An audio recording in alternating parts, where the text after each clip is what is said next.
Notre élevage est situé dans le sud de Vienne, dans une commune située à côté de Civray, à Savigné. On est avec mon mari David éleveur de chèvres depuis 2003 et donc depuis 2015 on fait de la transformation fromagère. On est une petite exploitation à taille humaine. On a 450 chèvres de race alpine. On nourrit nos chèvres à 85% avec des céréales produites sur l'exploitation. On a aussi bien sûr du foin de graminées, de luzerne pour aussi nourrir nos chèvres. Sur la fromagerie, on fabrique différents fromages, dont le chabichou du Poitou en AOP. On a aussi le mottet sur feuille et le carré de Coué, qui sont vraiment les trois emblèmes du Poitou. On aime ce qu'on fait. En fait, sur les fromages, on y est tous les jours. On les affine, on les retourne, on regarde l'hygrométrie, on regarde la température, on les bichonne en fait. Et je pense que de les bichonner comme on le fait, ça se retrouve sur la qualité des fromages que l'on offre aux consommateurs. J'aime ce que je fais et puis que voilà, il faut le faire et puis c'est vraiment, je pense que c'est une vraie passion qui est née il n'y a pas longtemps, mais elle est née et elle est bien là.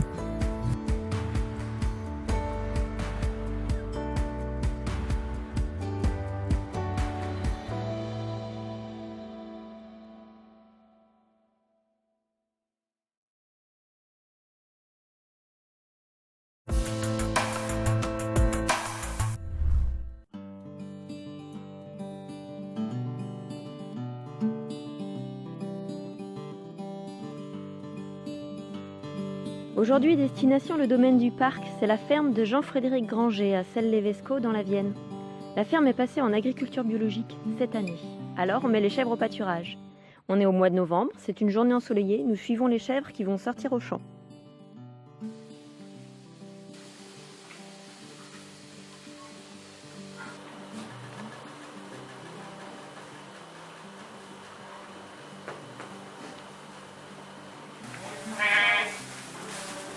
Allez les filles, on va au champ.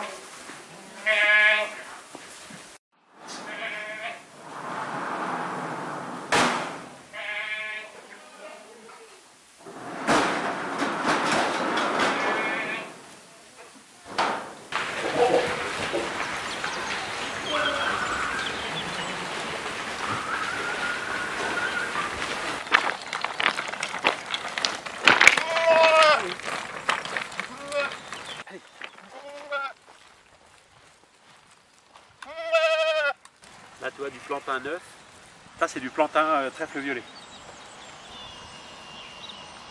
Donc là, ça fait 2 jours qu'elles sont sur la parcelle. Là. Et demain, on va les passer sur celle-là. Là. Alors au début, à brouter 2-3 minutes, 10 minutes, et après, elles attendaient à la barrière qu'on vient de les chercher. Maintenant, là, en ce moment, là, il faut aller les chercher dans le pré pour les rentrer. Il y a même un faisan, tu vois. Allez, on va sortir notre troupeau. Là, c'est des bisbas du mois d'octobre, ça. Et donc, ça leur fait un démarrage de lactation au pâturage. Et donc, on va les sortir les lots de lactation longue. Donc, on les mélange pas. Allez. Par là.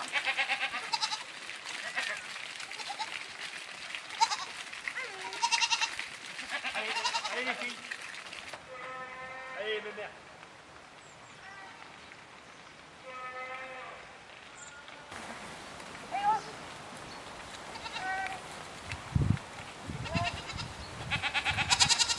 Donc là, on est passé en agriculture biologique. On a été labellisé au mois de mai 2020. Donc depuis le mois de mai 2020, les chèvres sortent au pâturage. En fait, sur l'exploitation, les chèvres sortaient au pâturage depuis 1971 jusqu'en 87. Et donc aujourd'hui, les chèvres retrouvent le pâturage.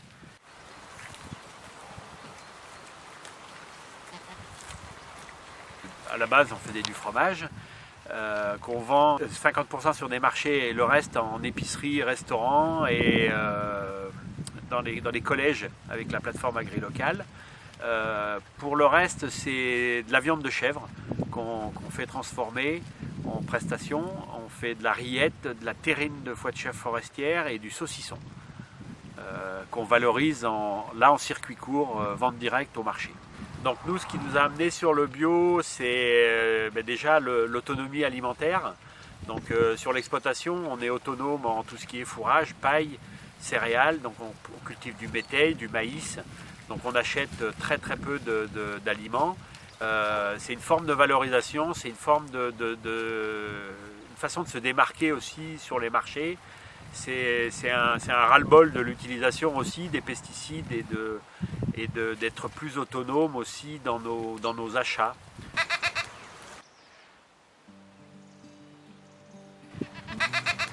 Là, on va rester jusqu'à 13h.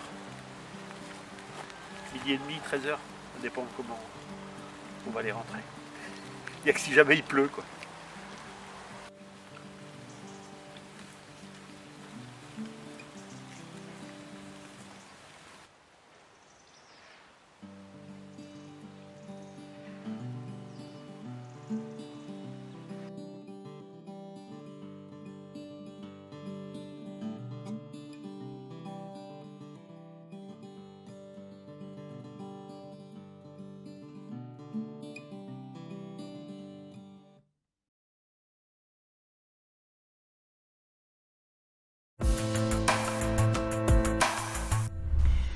Je suis un petit fromage de chèvre du nord de la Nouvelle-Aquitaine, en forme de bonde de barrique d'une hauteur de 6 cm, affiné au moins 10 jours. Je suis le chabichou du Poitou.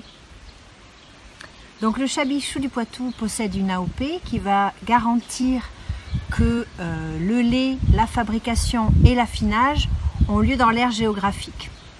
Alors si on prend le temps de le déguster avec nos 5 sens, on peut déjà observer à la vue qu'il possède en surface une croûte légèrement plissée avec des notes ivoire, quelques pointes de gris bleu. Au nez, on a déjà ces notes caprines très caractéristiques. Un côté cave, humide, mousse, champignons. Allons voir ce qu'il a à l'intérieur.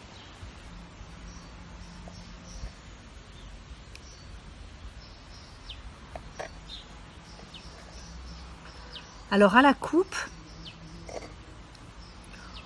on observe déjà que la pâte est lisse, ferme, presque cassante, d'un blanc uniforme.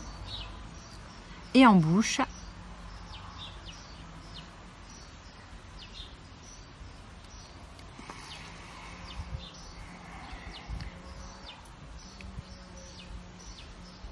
la texture est extrêmement onctueuse, veloutée, nappante, presque collante. On a la croûte qui est légèrement plus ferme. En termes de saveur, il y a une certaine amertume qui est assez prépondérante, une acidité également. Et au niveau des arômes, je vais retrouver ces côtés de champignons, de choux fermentés un petit peu, d'étable, côté caprin évidemment. Et c'est ce qui va persister en bouche une fois la déglutition effectuée. Waouh! Donc si vous ne le connaissez pas déjà, je vous invite à faire sa connaissance. Le chabichou a une sacrée personnalité. On peut également s'amuser à l'associer avec une noix du Périgord, avec un chutney, de la confiture, du pruneau, des herbes, des épices. Moi, mon coup de cœur, c'est le chabichou avec une petite note de miel.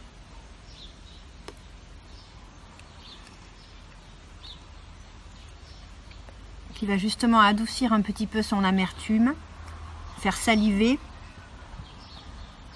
Donc amusez-vous, régalez-vous et partagez ce bon moment.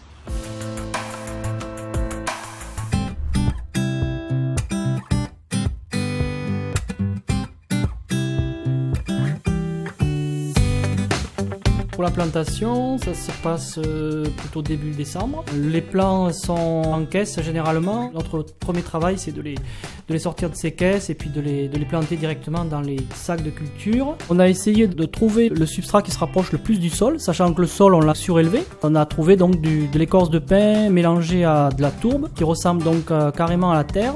Concernant tout ce qui est nutrition de la plante, tout est véhiculé par l'eau. Pour cela, on a des tuyaux bien sûr et des goutteurs qui arrivent directement dans les sacs. Après la plantation, on lui met juste un petit peu d'eau et d'éléments nutritifs pour qu'elle racine et qu'elle continue de développer son plant.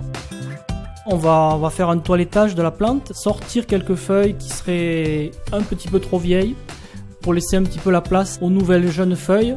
Les boutons floraux qui vont produire les fruits vont commencer à sortir du cœur de la plante. Pour ça, on a une opération qui est assez méticuleuse, à savoir le peignage. C'est-à-dire que l'on va diriger les fleurs du fraisier vers nous et on va les disposer sur une bandelette de manière à ce qu'elles aient un bon support et que les hampes florales ne plient pas, et que les fruits soient bien nourris. Mais aussi également les fruits bien à la lumière, qui soient le plus jolis et le plus brillant possible. Avec un petit rayon de soleil, les fleurs s'ouvrent, il faut les polliniser. Et les premières fleurs, on introduit donc des bourdons qui sont dans des petites caissettes qu'on appelle des ruches. Tout au long de la culture, on peut rencontrer donc des insectes qui vont venir ravager nos plantes. Ça peut être des pucerons, des acariens. Pour se défendre de ces parasites, nous avons recours à la protection biologique intégrée. On a trouvé quand même des insectes naturels. Nous avons pour mission d'introduire ces insectes dans nos cultures en vue de l'équilibre biologique qui peut se créer avec nos parasites. Le récolteur, face à la fraise, va devoir observer un certain nombre de critères, notamment la coloration. Donc une coloration soutenue va permettre d'avoir un taux de sucre maximum. À partir de là, le fruit est récolté, dirigé directement vers la barquette, en choisissant les fruits les plus gros pour le label rouge, en les posant les uns à côté des autres. Il y a quand même un contrôle au niveau de la station qui va mettre en marché le produit, qui va certifier que les critères du label rouge ont bien été respectés. Le fruit est vraiment certifié, labellisé par cet agréeur.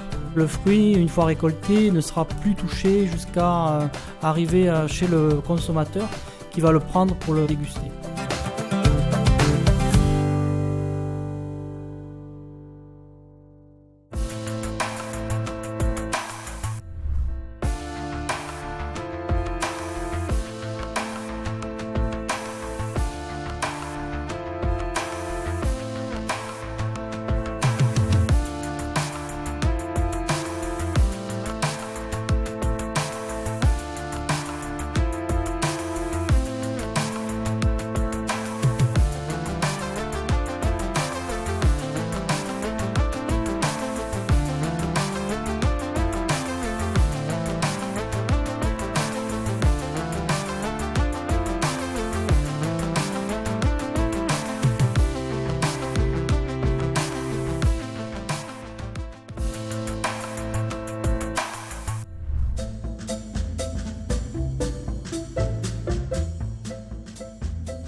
Sur la route des fromages de chèvre de Nouvelle-Aquitaine. Nous sommes à Messé dans les Deux-Sèvres, à la ferme du Meléli.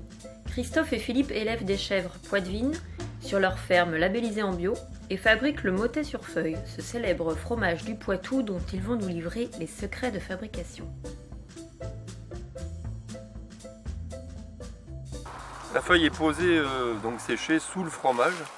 C'est naturel, quoi. Je veux dire, on ne touche pas, on ne désinfecte pas, on n'ébouillante pas.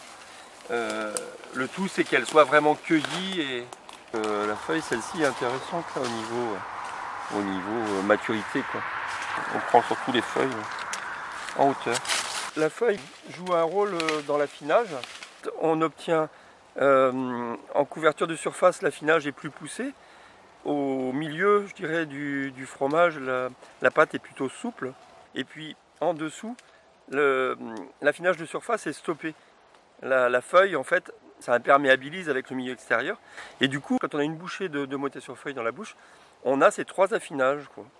Donc c'est quand même une synthèse intéressante. Que c'est des feuilles qui vont facilement se sécher et à la fois elles sont assez moelleuses, il y a de la consistance, il y a de la matière, quoi. Elles restent souples, Voilà. resteront souples. C'est des feuilles qui vont être capables D'absorber d'absorber l'humidité, l'acidité du fromage, quoi. Voilà, et de rétrocéder ensuite. Mais pour nous c'est une belle saison, parce que c'est une saison où il y a un peu moins de lait, on a plus de temps, où les jours sont beaux, lumineux. C'est sympa aussi d'aller faire un tour dans les bois et puis de cueillir ces feuilles. Pour nous, ça marque une saison, quoi. Voilà.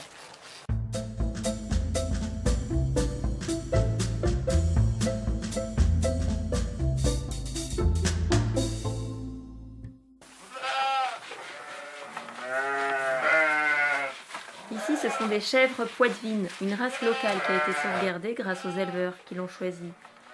Les chèvres sont à la traite tous les jours. Le lait cru n'est pas chauffé, on y ajoute seulement des ferments lactiques et de la présure.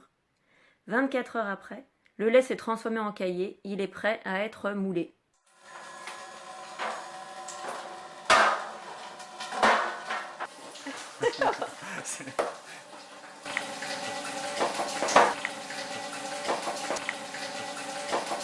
Donc là, c'est l'étape du salage. Après le moulage, on sale la première face. Et demain, on salera l'autre, on retournera les fromages et on salera l'autre face. Là, c'est du sel gris l'huile dorée qui contribue d'apporter des oligoéléments, des minéraux, ce qui favorise le développement des surfaces du fromage et contribue donc forcément au goût du fromage. Donc là, on est sur la pose de la feuille de châtaignier au démoulage, donc qui intervient un peu plus de 48 heures après le moulage. Quand le fromage est suffisamment solide, on pose la feuille et voilà. Donc après, nous rentrons les fromages en cave d'affinage. Ils vont rejoindre leur copain. 24, c'est quoi? Combien de temps est-ce qu'ils vont rester en cave d'affinage? Ils seront commercialisables dans une dizaine de jours, mais ils peuvent y rester encore 3 à 4 mois pour des très très beaux fromages. S'il en reste. Qu'est-ce que vous conseillez comme dégustation pour un motet À partir de 15 jours, 3 semaines, c'est là qu'on voit vraiment l'effet de la feuille, l'effet de voir un fromage affiné. Un fromage qui a pris un peu de typicité, quoi. Oui. Et puis en même temps, quand il commence à fleurir, encore mieux. Donc là, quand on décolle, on voit la trace de la feuille. Là aussi. Ouais, et le côté blanc. Le fromage en fait prend différentes couvertures tout au long de sa vie. Au démarrage, il a un tout petit duvet très, très fin et très clair. Ensuite apparaissent des pointes de bleu, comme on voit ici, bleu-gris. C'est très bon signe, ça veut dire que le fromage a bien évolué. Et encore en vieillissant, on peut voir des taches un peu rouges qui apparaissent. Rouge orangé. Rouge orangé, et là c'est ce qu'on appelle le fromage aux 3 couleurs.